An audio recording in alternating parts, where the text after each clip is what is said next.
All right, I'm going to go ahead and get started. I'd like this to be kind of conversational because there are lots of different ways that you advertise on social media and mailers, all of the above that we're going to just kind of run through today. So if you have any questions or thoughts, please feel free to unmute yourself and ask the question or clarity, whatever you need. Um, so basically, this is about advertising social media, marketing properly to protect your license.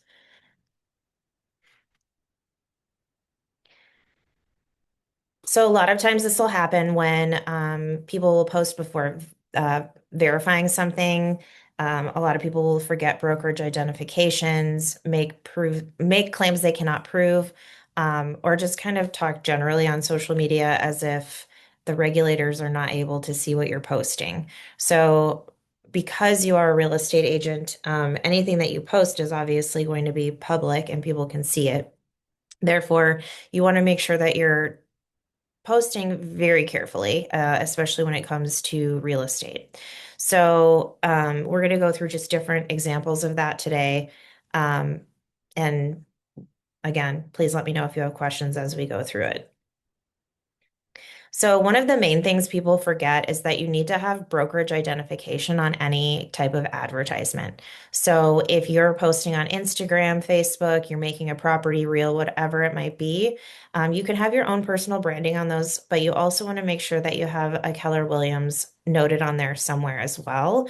Particularly if you're doing paid ads, the ones that get pushed out automatically on Instagram or Facebook, you want to make sure that that has an inclusion of a Keller Williams logo in addition to whatever your personal branding is.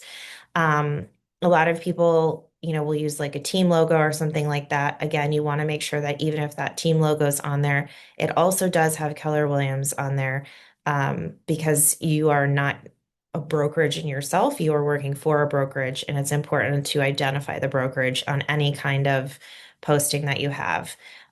Your business page should identify somewhere on there as well that you are working with Keller Williams. The easiest way to do this, and what I do personally, is I just attach like a KW below my personal branding. So that's what I post on everything instead of having the two separate logos. I just kind of incorporated it into mine and just put it underneath mine so that it's always on there.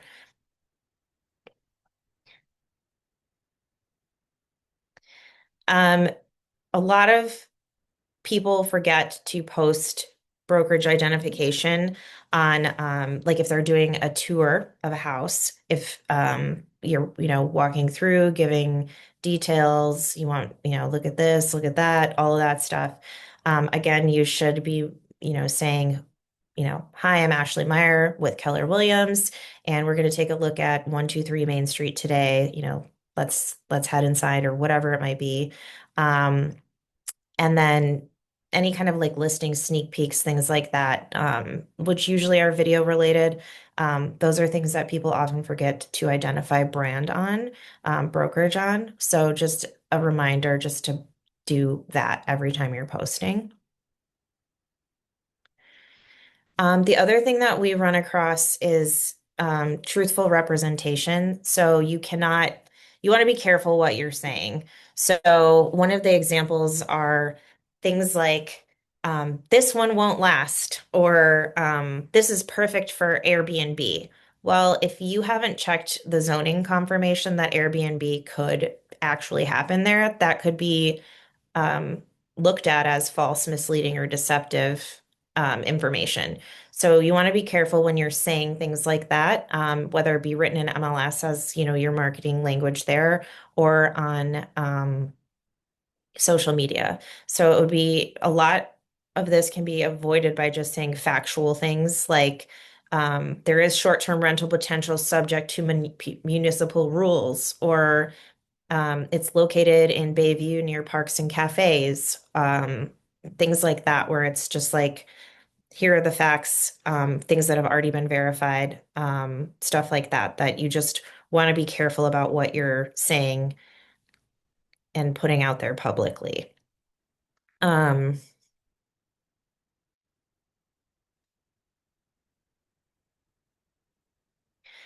Something that we have actually had to address quite a bit recently is being really careful with fair housing in advertising. A lot of people want to create videos to better connect with potential clients, and they will talk about neighborhoods and desirable areas and things like that. You have to be really careful when you are creating those videos, especially if they're just like off the cuff videos. You have to be really careful that you're not steering people into away from or to specific neighborhoods. You can't mention anything about families, age, religion, disability, national origin. Um, like you shouldn't say like this is a safe neighborhood. You can walk to church, things like that. It's just, again, going to be very factual, like close to community amenities, near parks, close to, everything, whatever that might be. Just be, I guess, vague is better than being very specific about some of that stuff. Um, and you just need to be careful, especially if you're doing, like I said, off the cuff stuff. You can't say, you know, if I were living in this neighborhood, this is where I would want to live, or anything like that either. You just have to be very factual and leave it at that.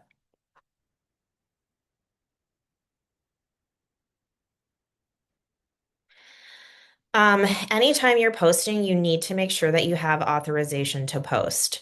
So, video tours, sneak peek photos, off-market promotions.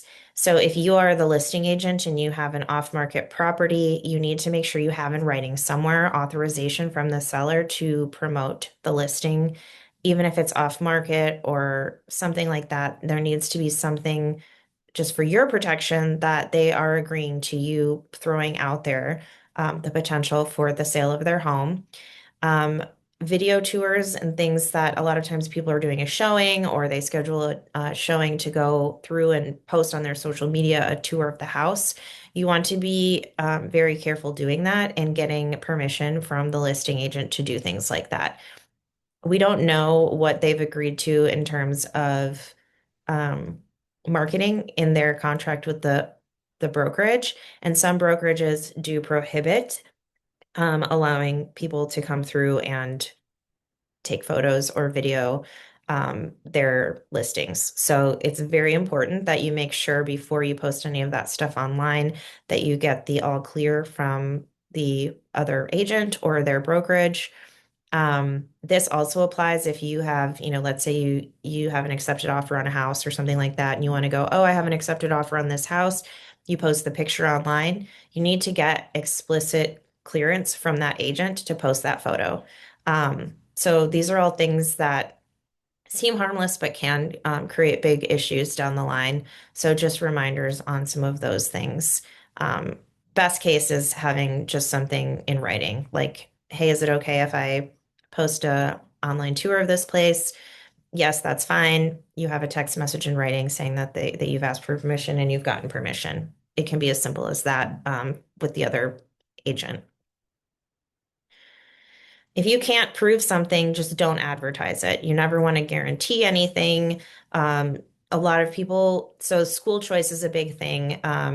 Someone might want to be in a specific area because they want to keep their kid in the same school. And you could say, well, you could always use school choice. You could always, just ask to be put into that.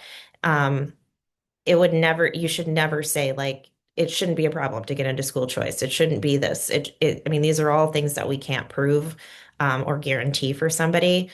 I used the example earlier of the Airbnb friendly thing, but I feel like we run into that just a lot because of creative marketing. We want to offer all the potential of the property, but making sure before you say that either you've checked with the regulations so that it can 100% be Airbnb, or if you're saying potential for Airbnb must check, local municipality regulations and kind of put that on them, to know that they need to do that due diligence, because you are not guaranteeing that.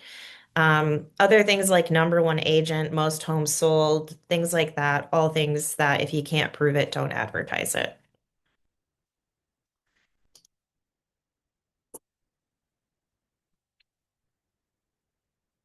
The other Other thing I just wanted to kind of touch briefly on is monetary incentives or promotions.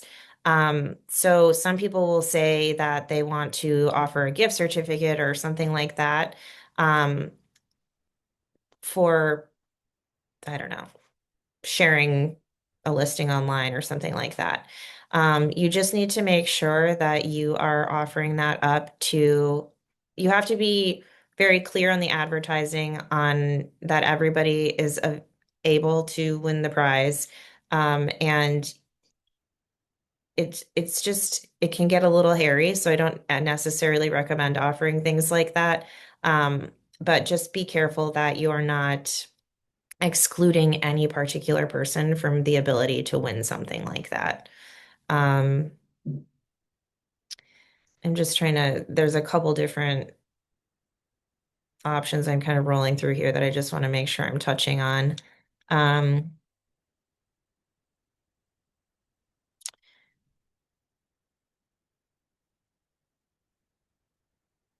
yeah, and then one of the things they bring up too is like a contest for every agent who shows one of your listing to be eligible for drawing for a gas card or something. You have to be careful with that because that could be looked at as an illegal lottery. So I always just kind of say best case on those is just try not to do things like that because they can get a little gray and not be super clear on what they look like, and you could get into trouble without really meaning to. So, um, is there any specific questions I can answer for anybody? This kind of went a lot faster than I was expecting, and just hoping that I can kind of answer questions for anybody here. Question. So other than the each office may be independently owned, is there anything else that we need to put on our marketing, like when we make it ourselves? You don't need to put that each office is independently owned. You just need to make sure that you have the brokerage brand. So, like a Keller Williams logo, it could even be just the KW logo. So, those are the things you want to make sure that you have on your marketing. Oh, okay. And if you need it, it is available on the KW Realty MKE site. Um, and if you use the Canva provided by Keller Williams, they have a whole library of Keller Williams logos that you can kind of choose from. Okay. So just a quick question, because I actually just joined Keller, so I was like reading all the documents in the DocuSign, and there was something that said we did need to put that. So is that only for like a particular marketing item, or is that just no longer? I guess I'm not entirely sure what you're referencing, but I can find out and I can give you clarity on that. It's not something I've ever been told needed to be on there. And then from a brokerage standpoint, it's typically that it just needs the brokerage logo on there. Oh, sounds good. I'll write that down though, just to make sure.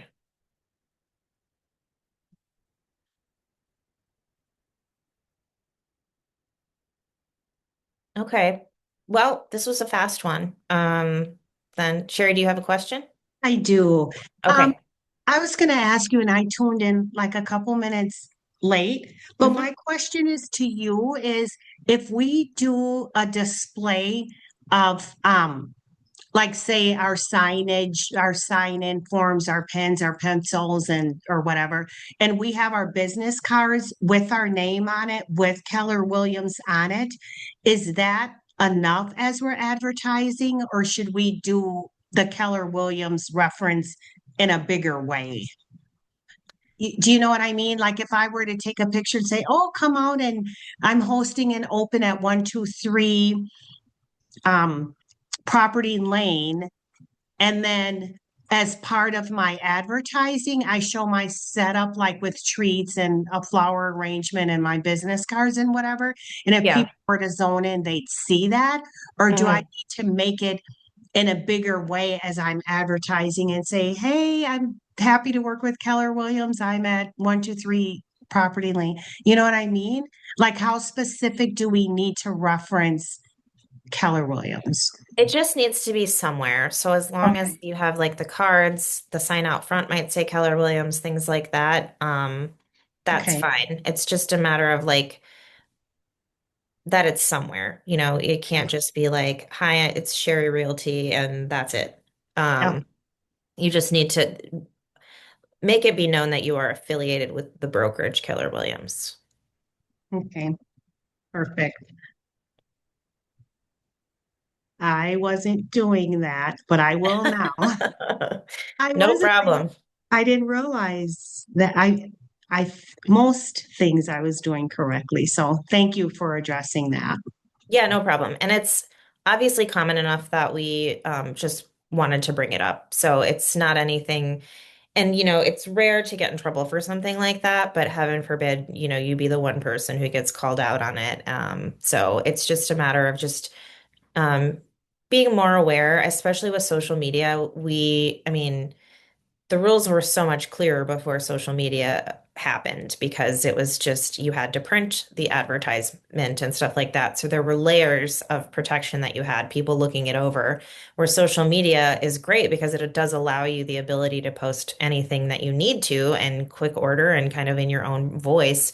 But it also opens a lot of people up to potential for issues down the line just because, um, like I said, a lot of stuff is kind of off the cuff or um, whatever it might be. And it's just a matter of making sure that you're kind of taking that few minutes to say, like, okay, maybe I look at it like this, maybe I present it like this, and make sure that I've got Keller Williams somewhere.